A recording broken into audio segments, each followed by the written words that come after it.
Right, I guess we are coming to the end of a wonderful day, and I've been so blessed, and it's a privilege to be here with you.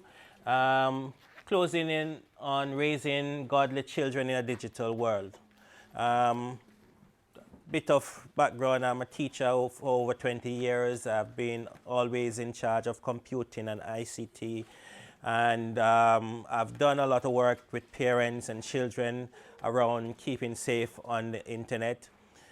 As well as that, I have, using the technology, especially since the lockdown, to create children's program for Adventist Radio London.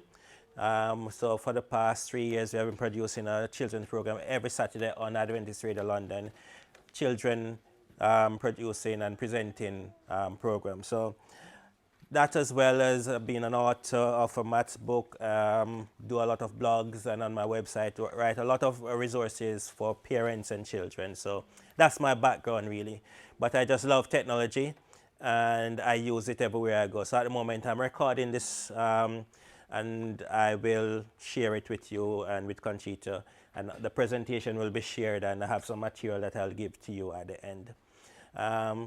One of the project or thing from my technology use is my daughter, who is my IT person. She's taking my photograph and doing my Instagram and Facebook and everything page. She has been doing that and has been hosting. She's one of the hosts for the radio program on Adventist Radio London. So that's what technology have brought into my world. She's a digital baby, and my wife, who is here to support me. Michelle, give us a wave. They always mistake. And that's what we just talk about, the imbalance, but we have to balance each other. So to cover this, there are 4 things I want to focus on. The aim of this presentation is the impact of technology on children. And I've seen it over the years. As I said, for over 20 years I've been looking at this. And I have been saying it ever since. The job that the children now who are born, these children here, are going to do in the next 10, 15, 20 years is not yet invented. So bear that in mind. I want to equip you with some things that you might know or might not know to help you support your children with technology, and how we can build a stronger relationship with technology so we can support our children, and then how we can protect ourselves and our children and our families with technology. So some questions that the brief that I got is, what should parents know about technology? And what do you know about technology? How can you help children to interact with social media, with technology on a healthy basis? And the impact of that in terms of the time children spend with technology, and how can we balance that with family time, with our time with our children, to make sure that technology is being used, but we are balancing that with time, and how to leverage new technology. Everything is changing. There's a change in technology, and if you know the latest thing that is out on the news, how are we going to cope with that as a church, as a family, as parents? So I have some pictures here, and I don't know if you can see, it's not very clear, but the technology that your children use, or what are these technology? Are you familiar with any of these or don't know any of those? I know Netflix, you know Netflix? Yeah, YouTube, Google, Fortnite, yep. Twitch, Roblox, nope. Lego, Spotify, Instagram, yep. Lego is technology, yep. Right? So these are some technology that we have out there, and it says the online world can be exciting and inspiring, and I know that has been for me. It has brought me into this world. If it wasn't for technology, I wouldn't be here. I mean, presently here now, because Conchita wouldn't ask me to come and present to you. But I've presented for her talking about this before in another church, so that's it there. it is important to manage and minimize the associated risks. And we want to just look at this graph that shows the age of which children own a mobile phone. So at age 3, it's 20% of children owning a mobile phone. By age 10, it goes up to 70% of children will own a mobile phone. And by the time they get to 15, 16, almost all children will have a mobile device. Now, I remember when I bought my first mobile phone, it was a big brick that I had. And I usually say to children, when I used to go study and we go to the library, we didn't have computers and so forth. You go to the library, and if you find a book, those people are so cheap, they don't have time to spend and read it. You know what they do? Take out that page. So if you go to the library, you go for a book and you want something, the page is not there. That's how you have to learn, and you have to. I send in all my reports. In fact, my wife helped me write a whole thing because my handwriting wasn't good, and she wrote up my writing, and you had to Tipex. Or if you make a mistake, you have to write it over again. That's my world. But nowadays, we don't use that anymore. Technology is there. So everybody, coming to that, everybody is using technology. So what do we do, and how do we make sure that we are helping children and helping ourselves? This graph tells you how children access the internet. Tablet, 74% of children access the internet on a tablet. Or on the mobile, the laptop is 67%. Then you have other gadgets that they play with. They have the PlayStation and the Nintendo and all those Game Boys. They can access the internet through that. On the smart speakers, Alexa, anybody know about those? Can access the internet and ask Alexa to do anything. And then you have a desktop computer, which is 51% of children will access the internet through that. These statistics are from the recent Ofcom report, which came out in March this year. So children activities that they do online, playing with toys, only about 23%. The previous slide. Yes. I didn't see a phone. I would have assumed that most children would access the internet on the phone. So, no, this is 5 to 18. This is what the data is saying. They didn't have the mobile phone there because some mobile phones don't have if they don't have the data.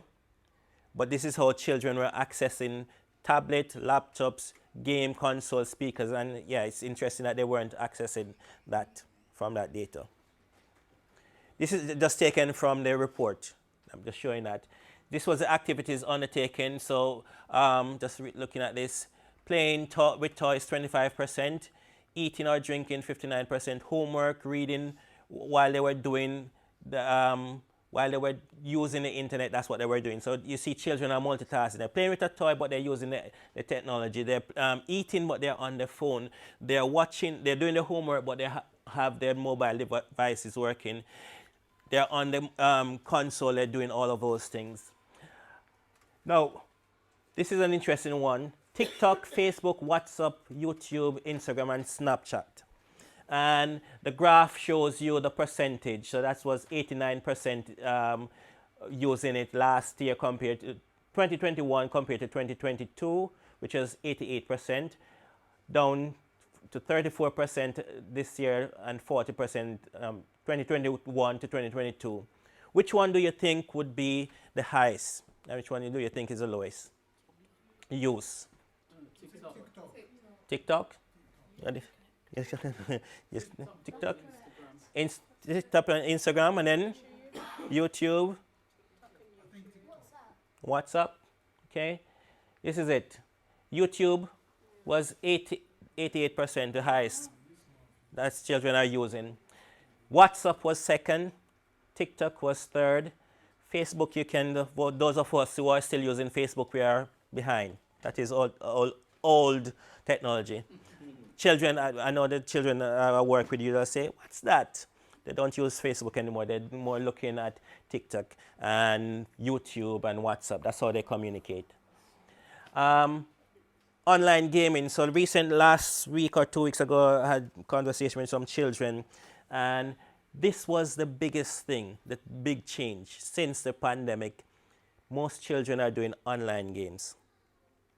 A lot of children are now playing online games with others who they don't. 55% play with someone they don't know. Across the world. They are chatting, 47%. When you say they don't know, what do you mean? So, because do they? What do you mean when they don't know? 'Cause Just add them as friend. Because online games, you can add anybody as a friend, or anybody can add you. So they will add anybody. 55% are adding people to their games that they don't know. as in, I've never met this person. Never met I them. don't know where they are. No, I have no idea where they are. no idea. I'm just gonna play a game. Yep. And it gets even worrying. 47% of those children are now talking with people they don't know online. Yep. Texting in the chat, because most of these games will open up chats for you to have communication with. So they are talking with people online they don't know. Forgive my ignorance. Wait. Yep. You're saying to me that the children will play a game with somebody like me. They've never met me before at all. Yep. And then we'll then go on to have a conversation. I still haven't met them. The Yep. only interaction that I've had is on the game. Yep. Yep.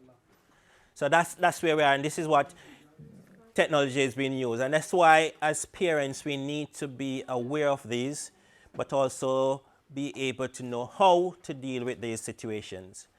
25% play against someone they don't know, and 22% really don't have a clue as to who they're chatting with. They just chat. And a lot of the children have said that they have had inappropriate comment being made to them, have requests being made to them online. They might not tell you, but this is happening. And these are children I'm speaking to in a primary school. Primary school. Yes. Yeah. This is primary school. Right? So this was just giving a context into terms of 5 parents do not feel confident enough to talk up to their children about technology. 2 in 5, that's 40%. 3 in 5 parents allowed increased screen time for their kids. So 60% of parents are allowing children to watch a lot more technology and use technology more, sometimes to babysit. 80% are looking for well-being and mindfulness content online, because it's all about the mind and well-being. So now children are looking online, and you know the danger of looking online for things that they don't know. Who is to verify this? And who is giving this information? This one device is used for games. We talk about those. The smartwatch, playing games on those. The headsets, virtual reality. You have smart TV. Almost every TV now is smart.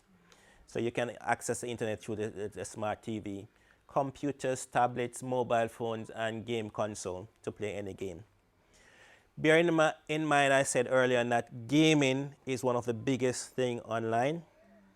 So anything you're playing, open up the world to children to speak to anyone. And the biggest thing that is now out there, and I was thinking about it recently, that AI has been around for a long time. When you were typing your Word document and auto spell check, those sort of things, that's AI. But now it's up a level where the head teachers are now saying, what do we do with AI? Because children now going to school, all they have to do, going to chat, hi, AI, work is done. You can go through education using technology. I mean, I did a course without leaving my house Get everything from my computer.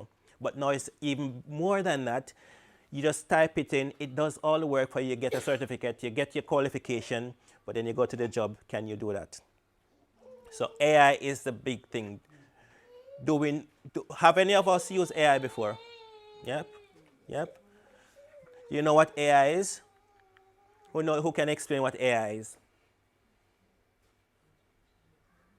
I'll try. Go ahead. So, like artificial intelligence, so it's, I suppose, technology that allows allows computers to draw from all, like literally scrape the internet for all the answers, for any answers to your questions, and then with like using normal language as we speak, it understands what you say and then reproduces the answers that you've asked for in a way that is easily digestible for us. That's one aspect. Yep. And then there's, you mentioned, the spell check, the stuff that we see on Google, with a lot of our forms, your mortgage form, all the applications that you do, and job applications, a heap of those are managed and done through AI. So yeah, that's one aspect of it. And AI now, recently they are talking about AI being able to phone you and said, hi, said to my wife, hon, can you put £200 to my account because I need that. Sounding like you calling from your mobile phone and asking you to do that, because AI can replicate someone. Once they have all the details, the sound, whatever, can replicate your sound as well. So AI is now a big thing, and I think one of the top guys from Google recently have resigned because he said what he have seen he's afraid of, so he's stepping back because AI has no control. Now, the good thing with AI is that I usually use this analogy. I've given you all this information, but I want to use this, and I've used this with children, I'm using this with you. I have a glass of water and a knife. Now, we have water in our house, right? We have knives in our house, sharp knives. And our children have grown up in the house with knives and with water. Now, if a glass of water can drown you, can't it? And a knife can kill you. But they have survived. And it's good. It's useful to have water because water is life. We drink water, we use it to wash, we do all those lovely things. That's the same thing with technology. It's a good thing. It's how do we use it. And the quote says here, technology alone isn't the culprit. How we let it affect our family is our responsibility. Technology is a tool, and in order to discover the morality of any tool, we must look to the hands that hold it. It's time to stop blaming technology for our own bad behavior. That's a quote from Kirsten O'Neill. So we're not blaming technology, it's how do we use it. And in terms of how do we approach the use of technology, I want to bear in mind Proverbs 4:23 that says, keep thy heart with all diligence, for out of it are the issues of life. And in Proverbs 14:26 it says, in the fear of the Lord is a strong confidence, and his children shall have a place of refuge. So we need to make sure we are getting ourselves upskilled, understanding the technology, and use it to the best, showing how it can be used positively. As I said, I have been using technology with, I have a group of 10 or 15 children that produces these radio programs. And through the lockdown, I had children from Africa, from the Caribbean, from the US, all over providing content. Now, our content, Bricks Kids, we were Bricks Kids before UCY, is on Miss Brenda's channel in the USA, so children can use that and can see themselves. So we have lots of programs pushing out. So it's using technology to show that, yes, there are dangers, but we have to make sure we are informed and how we can use these for better. So what are the risks of technology or children using it? One is the conduct, about how do children conduct themselves online, online behavior, and how they share. So children tend to think that if we don't inform children, whatever you put online is always going to be there for life. Just remember that. You can't delete a picture or anything that you put online. Even if you delete it from your account, it's always out there in the world. And a lot of people have lost jobs or have gone lose position because of the technology. They have posted something which was 10 years ago, which was intended for someone, but 20 years on, it's now become something that is outlawed or something that is a problem. So it will reach people who you are not intended for. You can't be anonymous because you can be traced by digital means.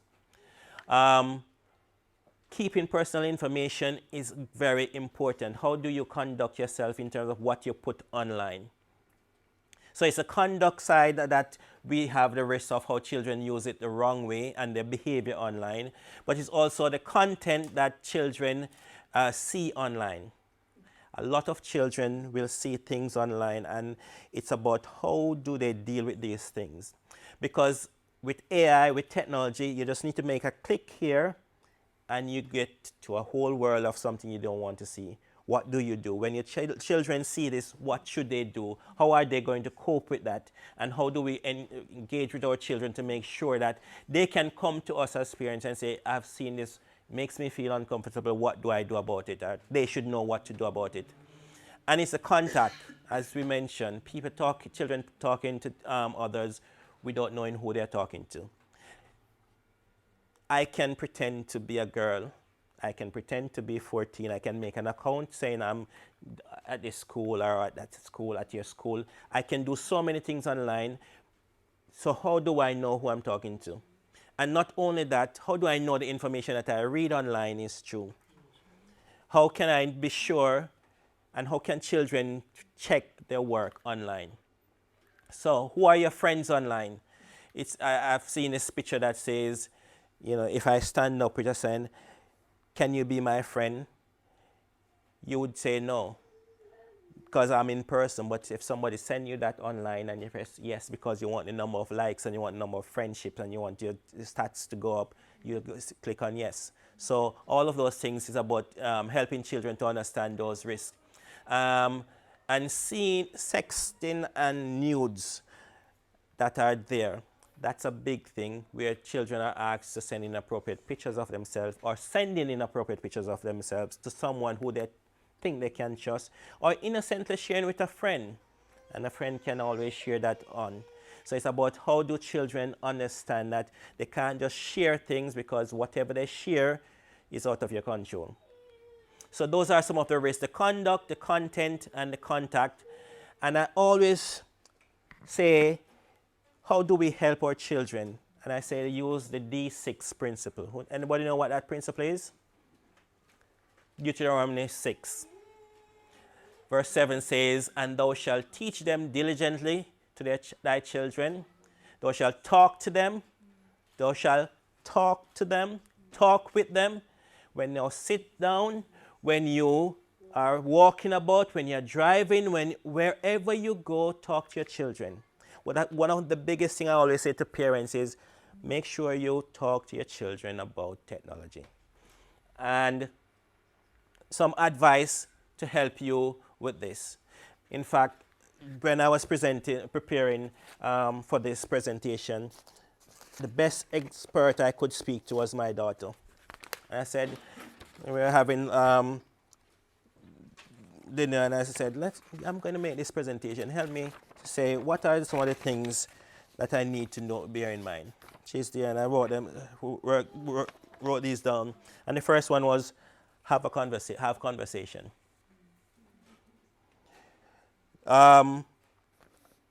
It's good that you have restriction to what we can get. She accepts that it's good for her to have restriction to all the apps that we get. Password, we share. She knows I know her password. there's no secret about what she has on her phone. Um, Limiting time on the phone, joining in what she's doing. So sometimes she's doing something and she asks us to do some movement. She's making something, but we're joining in. I mean, now she has my phone. She's teaching me how to do. I think I know technology. I've been doing this for 20 years. I go to her because she knows more than me in terms of how to do this. But Daddy, just do this. And hold on, teach me how to do it. Have those conversations there. And then she gave me a whole lot of information which I would cover here. But talk to your children. They are the best one to do that. So in terms of grooming, discuss with them about how can somebody, I know they do this in school, but what is grooming? And how do you know when somebody is trying to groom you? And what do you know what grooming is, by the way? Understand what grooming? Yeah, we all understand where with somebody trying to be nice to you and treat you. I know in London they call this a chicken shop grooming, where you have somebody who will start by buying your chicken in the chicken shop after school, and then after that they ask you to drop this parcel off for somebody and they give you £50, and then before you know it you're getting new trainers and they're trying to build you up because you're getting nice things, and eventually you're now owned by them. Avoid sharing with strangers. Make sure we're telling our children not to share with strangers. In terms of bullying, any evidence that you get, and this was one of the things when I spoke to some children recently, they know how to report things, but they weren't confident in doing that. So things like saving the evidence. If you get a text message, how do you do that? Screenshot. Take a picture of it. Make sure it's there. How do you block somebody who is, you're playing a game? What do you do to block them? Every social media, every one of those gaming sites will have a block or report button. They need to be aware of that. Making sure they know that it's difficult to get back anything that they post online. And key thing is not to be judgmental. Be non-judgmental. So if a child come and say, I've seen this, or somebody asked me to do this, or I sent this picture. We talked about that earlier on in the upstairs. The reaction you give will tell a child that they can't speak to you again. So if a child come to me and said, this person have a picture of me on the nude, I'm like, what? Why you doing? What? She's not gonna ever come back to me again. But we take some time, discuss it calmly, and it's not easy, but you need to make sure that we are reassuring them. That's okay, we'll work on this, reassure them, and report anything. And I'll leave some information in terms of how you can report these. So, keep up to date. Keep up to date, and I have some materials that will help you to keep up to date. There is I have some flyers here that I have from the National Online Safety website that I've just printed a few, but they produce these every week, and you can go and have all of these to read. And Vodafone produces a booklet that you can get online. I printed some, but you can get these online. Every year they send these out to keep you up to date as to how you can keep yourself protected and your children, and I'll give these with you. Have open and honest conversation. There's a website there, ChildNet, that provide you with lots of useful starters to have a conversation about internet. Plan computer time. Don't let your children be on the computer all the time. It's tempting sometimes when you're busy to leave them with an iPad, to leave them in front of the television, but you need to plan that. And they will moan. They will want 15 minutes extra time, but you need to stick to the plan of computer time. And making sure that computers are not in the bedroom. My child would not go to bed with her phone in her room. I bought an alarm clock. It's in her room to wake her up, not the phone. When she goes, phone is left downstairs, left out of sight. So making sure that there's no television in your room because they don't need anything. Bedroom is for sleeping. And you have to set that example too. Establish boundaries. Making sure you talk about the expectation, what you expect from your children, what you expect from, and be an example of that. We talk about room free of gadget, and I call this iDinner time. iDinner, I'm trying to use technology, iPhone, iDinner. So as much as possible, when you're eating, when you're having family time, phone is put away. You're not having eating and going as much as possible. Use filtering software. There's a website there that, and the picture is at the bottom here, this picture, that helps you to know how to filter your software, whether it is your Sky or your BT or your Vodafone, whatever software you use in a mobile phone or internet service provider, they will help you to set up that on your system. Learn how to report and block or mute things that you don't want to see. AI again will, if you ever search for something on Google or on Amazon and you notice after a while your emails coming up with those, that's AI. They start sending these things to you. Don't just delete those emails, unsubscribe. When you unsubscribe, you'll stop getting those emails. If you delete it, it will always be coming back. And then they will send more down your path. So make sure you know how to block, report, mute. Again, as mentioned, is get involved with your child's online life. See what they're doing online, talk about it, help them discuss what they're doing online, share with you, do it together. And it's all about having that time together. If they're doing emails, I mean, we're just today, Janelle was setting up something online, and she shared my email address and my phone number because that's where the information is going to come to me. So you have a shared email address for any new game or services that they're going to do. That means you are aware of what is happening. Encourage them to think before they post. Think before they post, because once it goes online, it's out of your control. Lead by example. Parents, lead by example. I'm not saying I'm the best example because my daughter always says, you're always on your phone.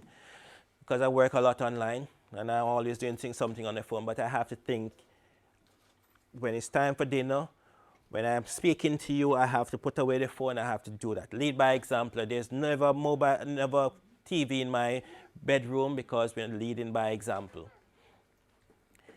Share coping strategies. So what happens if they see something online that is disturbing? So you have to tell your child what to do. How do you cope with this? So, okay, first you're going to save the evidence. You're going to speak to me. Then we can report it here and look at what we can do to make sure this doesn't happen. You have a strategy so they can be aware of how to deal with that.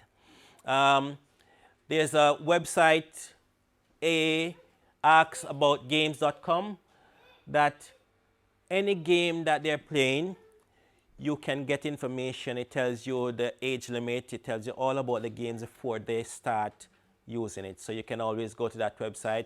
And there's also a website called commonsensemedia.org that you can get lots of helpful information about anything that you think, these are not making sense, or you think is just silly, but you cannot access it there. So you can go to those websites.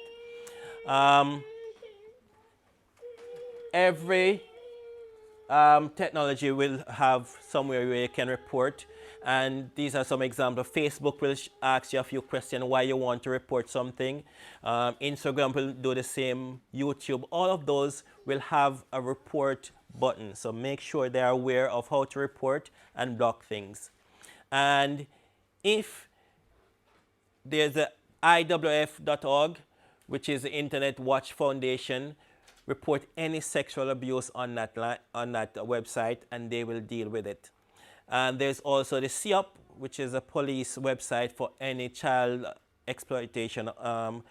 For that, you can report anything that you think of. suspecting of grooming, sexual inappropriate things happening online, you can always go to that website. And any harmful content that you haven't had proper, if your child or you have blocked something and you're still getting it happening, you can go to the reportharmfulcontent.com website. They will investigate further and get proper outcome for that to happen. When you're having conversation with your children, make sure you start in a positive note. Never go blaming, it's because of you, you should be, you should not be. No. Question like, what do you like most about the internet and why? Start from there. The internet offers brilliant opportunities, so why do you like keeping in touch and who do you like keeping in touch with? Talk about the positive things of the internet, and then you can move on to keep on that conversation happening. Do you have any tips? Like I've asked my daughter, give me some tips of what I need to know. Have those conversations at all times, and I can't stress how much conversation with your children is. Not just about online, but in everything. Conversation, conversation, conversation, online or offline. Those conversation is very important. These are the materials that I have printed for you that I said online. There's a lot more.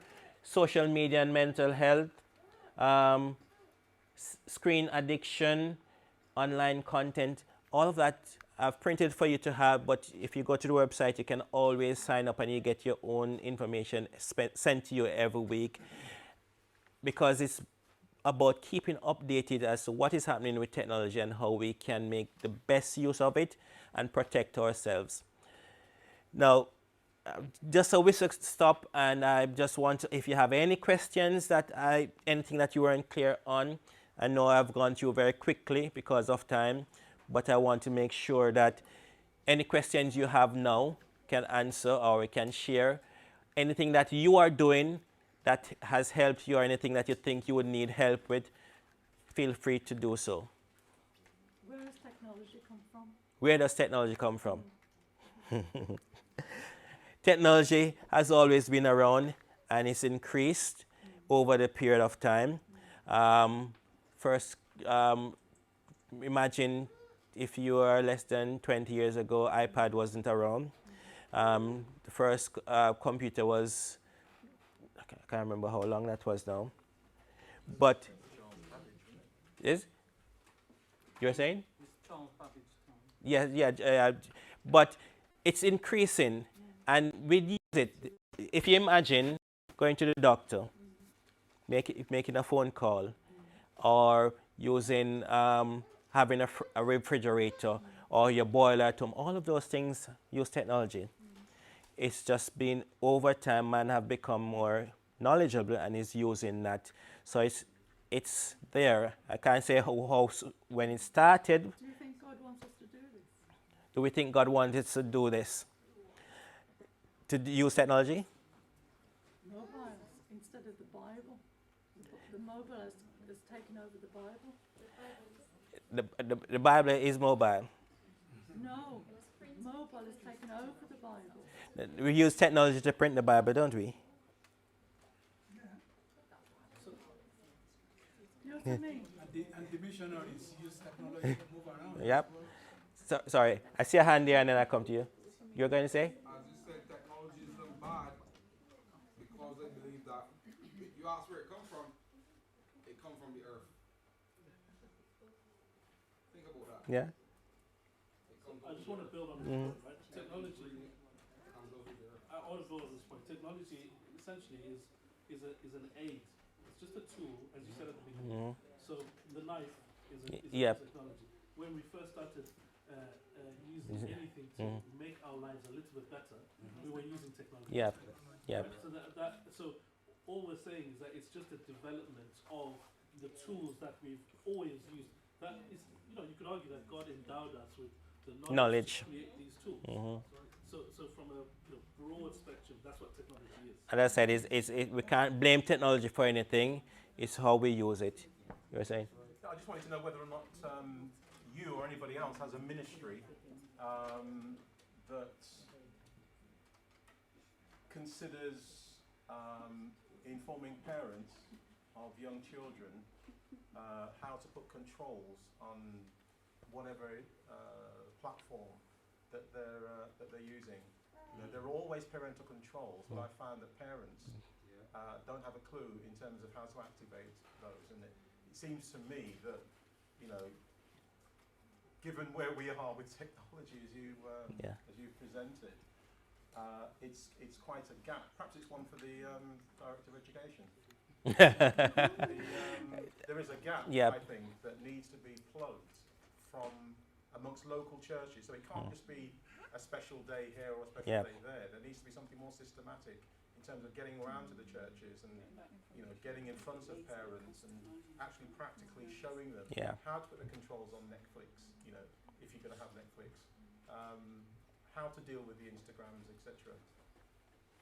I think there's a gap that needs to be plugged. I used to be an IT teacher. Right. And I used to deliver that course. So there used to be a course around. We do it. For the local churches? What? No. Not for. Local churches. Well, I think what I find is that every year I do a workshop around internet safety for teachers, for children, and for parents. Whenever I try to do a parental one, 2 or 3 parents turn up. Never turn, because once they hear that, they think they know it all, or they don't have the time, or they don't take it as serious as they need to. And there's a need for that, but how do we get that message? I mean, it's great that you're here. What's more important? What is given what they can access? You know, there hasn't been a more dangerous device in the hands of children and young people than the smartphone in the history of the world. So what could be more important than setting up something like this that can help to safeguard children? You know, as the government says, safeguarding a child is everybody's business. Yep. I think as a church we definitely need to do more on this, and as you're right to say, it can't be a one-off, it must be I think what parents need is the practical. Making presentation like this is good, and I'll send this presentation, you'll get it, but do you know how to do it? Because some parents, some adults don't even know how to get onto the computer properly. What is URL? You know, how do you access it from the paper I give you, from writing it down to what you do? So there's a need for that, but no, I don't have a ministry in terms of that, but I do send information out. Yet. Okay, you see in the future. Okay. The Bible says that, you know, God is judging his church. You know, he's judging us for what we do for our children. So we can't hear. What was that, sorry? You say, repeat again. The Bible is saying? God is saying? He's judging his church. For what we do for our children. So it's about, you, individually, parents, how we brought up our children. You know, we've brought them up on the mobile, and this is what's happened now. This is what's happening now. Yep. Safety controls the mind. And you're right about that. So what I'll say is that we need to make sure we are informing ourselves and keeping up to date, and that's why I'm giving you these. It's a handout, the booklet, and my card here. You can go to my website, you see some of the work that you have done, and you can get in touch with me if you have any ideas of how we can minister together to do that ministry. That would be good. I'll advertise you anyway. Right. Right.